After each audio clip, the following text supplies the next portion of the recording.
Hello दोस्तों, welcome to our channel Tanishq academy में आपका स्वागत है। तो भाइयों, जैसा कि हम आपके लिए नई नई वीडियो नई नोटिफिकेशन लेके आते रहते हैं, तो मैं आज आपके लिए एक नई वैकेंसी, नई नोटिफिकेशन, एक नई पोस्ट लेके आया हूँ, एक नई वीडियो। तो ये वैकेंसी किसकी रहने वाली है, तो मैं बिना टाइम गवाए बात कर लेते हैं।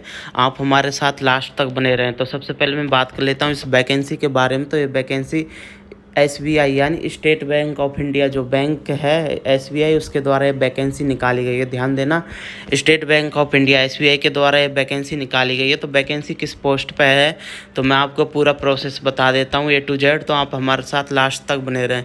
तो सबसे पहले मैं बात कर लेता हूँ इस वैकेंसी के बारे में। तो रिक्रूटमेंट ऑफ इस पे recruitment of specialist cadre officer यानी एस सी ओ के पोस्ट के लिए वैकेंसी निकाली गई है। स्टेट बैंक ऑफ इंडिया के द्वारा, एसबीआई के द्वारा ये वैकेंसी निकाली गई है स्पेशलिस्ट कैडर ऑफिसर के द्वारा। सॉरी, वो पोस्ट का नाम है SCO। तो ध्यान देना। और इसके बाद मैं बात कर लेता हूँ आप कब से ऑनलाइन फॉर्म भर सकते हो, आवेदन कब से कर सकते हो। तो 16 सितंबर से इसके फॉर्म चालू हो चुके हैं। लास्ट डेट की बात करूँ तो 6 अक्टूबर इसकी लास्ट डेट है। तो आप 6 अक्टूबर से पहले इसका फॉर्म भर सकते हो। तो ध्यान देना, 16 सितंबर से चालू हो चुके हैं और 6 अक्टूबर इसकी लास्ट डेट है। तो आप अगर इंटरेस्टेड हो, आप क्वालिफाई हो, तो इस फॉर्म को भर सकते हो। इसके बाद मैं बात कर लेता हूँ डेट ऑफ ऑनलाइन टेस्ट। आपका एग्ज़ाम कब होगा, तो आपका एग्ज़ाम दिसंबर जनवरी 2023-2024 जो आने वाली नई साल, इसमें आपका हो सकता है। तो और एडमिट कार्ड कब आएंगे, तो आप जैसे फॉर्म भर दोगे एग्ज़ाम से 10 दिन पहले आपके एडमिट कार्ड आ जाएंगे। तो आप एडमिट कार्ड, ये एसबीआई की ऑफिशियल वेबसाइट है, आप यहाँ से इसके फॉर्म डाउनलोड कर सकते हो एडमिट कार्ड।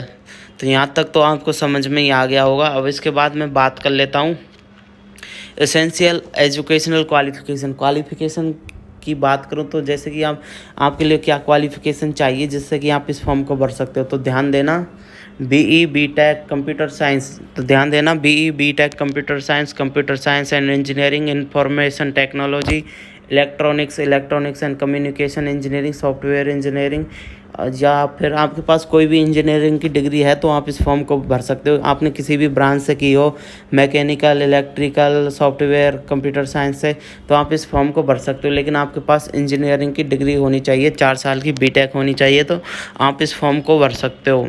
इसके बाद मैं बात कर लेता हूँ पोस्ट की। वैकेंसीज़ की बात करूँ तो इसमें अलग अलग पोस्ट रखी गई हैं ब्रांच के हिसाब से, जो वैकेंसी के हिसाब से अलग अलग पोस्ट रखी गई। ध्यान देना, assistant manager UI developer, assistant manager backend developer, यानी कि जैसे कि कंप्यूटर साइंस वगैरह इनसे तो आपको मतलब डेवलपर और data and reporting, web and content की वेबसाइट बनाना और अलग अलग तरह का प्रोसेस आपको दिया जाएगा आपकी पोस्ट के लिए, जैसा कि आपने जिससे आपने वो डिग्री की है, बीटेक की है, उस हिसाब से। तो आप ध्यान देना, ये कैटेगरी वाइज इसमें वैकेंसी दे रखी है। तो आप देख लीजिएगा किस कैटेगरी में आते हो, किस कैटेगरी में ज़्यादा वैकेंसी है, उस हिसाब से आप फॉर्म भर सकते हो।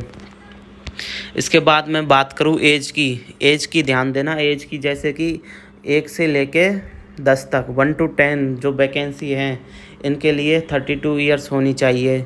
और सिलेक्शन प्रोसेस में बता देता हूँ, 1 to 10 पोस्ट के लिए तो रिटन टेस्ट होगा आपका, फिर आपकी मेरिट लिस्ट लेके उस बेस पर आपका सिलेक्शन होगा इसमें। इसके बाद मैं बात कर लेता हूँ 11, 12, 11 एंड 12 वैकेंसी पोस्ट की। तो इसमें 35 ईयर्स होनी चाहिए। ऐसे ही 13, 14 में 32, 35 होनी चाहिए। इसमें भी आपका रिटन टेस्ट होगा, उस बेस पर आपका इसमें सिलेक्शन होगा। इसके बाद मैं बात कर लेता हूँ, जैसा कि ये टोटल वैकेंसी अलग अलग मैं बता देता हूँ, टोटल है 45।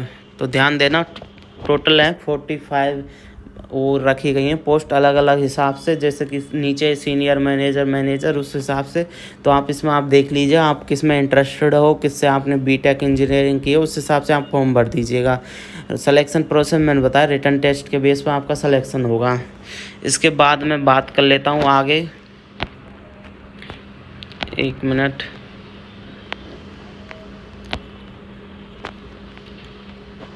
तो जैसा कि आपको यहाँ दिख रहा है, यहाँ क्या जैसा कि अब मैं दोबारा बात कर लेता हूँ इन वैकेंसीज़ के बारे में। तो यहाँ दोबारा क्वालिफ़िकेशन एंड स्किल बता दिया है, तो ध्यान देना दोबारा से। जैसा कि मैंने ऊपर बताया था आपको कि जैसे असिस्टेंट डेवलपर है, इसके लिए मिनिमम 2 इयर्स क्वालिफ़िकेशन होनी चाहिए आपको। अब यहाँ दिख रहा है, ये देखो, मैं यही बता देता हूँ, आप इससे समझ जाना। तो जैसे कि असिस्टेंट डेवलपर है, ऐसी 45 पोस्ट रखी गई हैं, तो इसमें एक्सपीरियंस आपसे 2 इयर्स का एक्सपीरियंस मांग रहे हैं। एंड जो आपको ये प्रोग्राम आने चाहिए, तो आप जब ये एलिजिबल हो, अगर आपको ये सब आते हैं तो आप एलिजिबल हो, इस फॉर्म को भर सकते हो। वरना ये नहीं आते तो आप अगर जॉब भी लग जाते हो तो आपको काम कुछ आएगा नहीं, फिर कैसे करोगे। तो ऐसे ही अलग अलग वेरियस इसमें पोस्ट रखे हुए, उन हिसाब से आप देख लीजिए किसके लिए आप अप्लाई करना चाहते हो, उस हिसाब से यहाँ आपको ये प्रोग्राम्स आने चाहिए।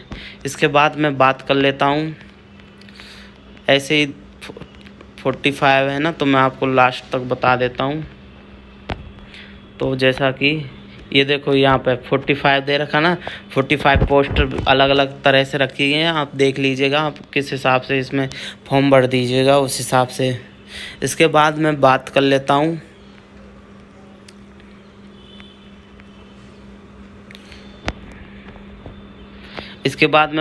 आपको फॉर्म कैसे भरना है। तो फॉर्म आपको कैसे भरना है तो मैं बता देता हूँ। पेमेंट और फीस की पहले बात कर लेता हूँ मैं।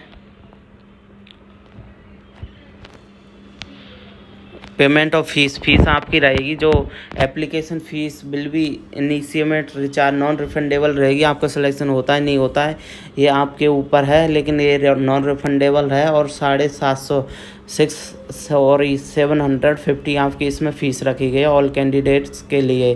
तो आप ये फॉर्म भर दीजिएगा, उस हिसाब से आप किस कैटेगरी में आते हो। ऑनलाइन इसकी फ़ीस भरने में आएगी, ऑफलाइन ऐसा कुछ मोड है नहीं आपको। इसके बाद आपको ये जो डॉक्यूमेंट्स है ये अपलोड करने, तो आप ध्यान दीजिएगा। जैसे फ़ोटो इतनी KB का होनी चाहिए, सिग्नेचर आपका इतनी KB को होना चाहिए, इस हिसाब से। इसके बाद मैं बात कर लेता हूँ, तो जैसा कि मैंने बताया, और मैं वेबसाइट ये दे रखी है, आप इस पर ऑनलाइन फॉर्म भर सकते हो। ठीक है, आपको अब समझ में ही आ गया होगा पूरी पोस्ट के बारे में। दोबारा मैं एक बार और बता देता हूँ। Recruitment of specialist cadre officer SCO state bank of India की तरफ से वैकेंसी निकाली है। लास्ट डेट इसकी 6 अक्टूबर है। तो आप 6 अक्टूबर से पहले अगर आप क्वालिफ़िकेशन है आपके पास, इंटरेस्टेड हो, तो आप इस फॉर्म को भर सकते हो।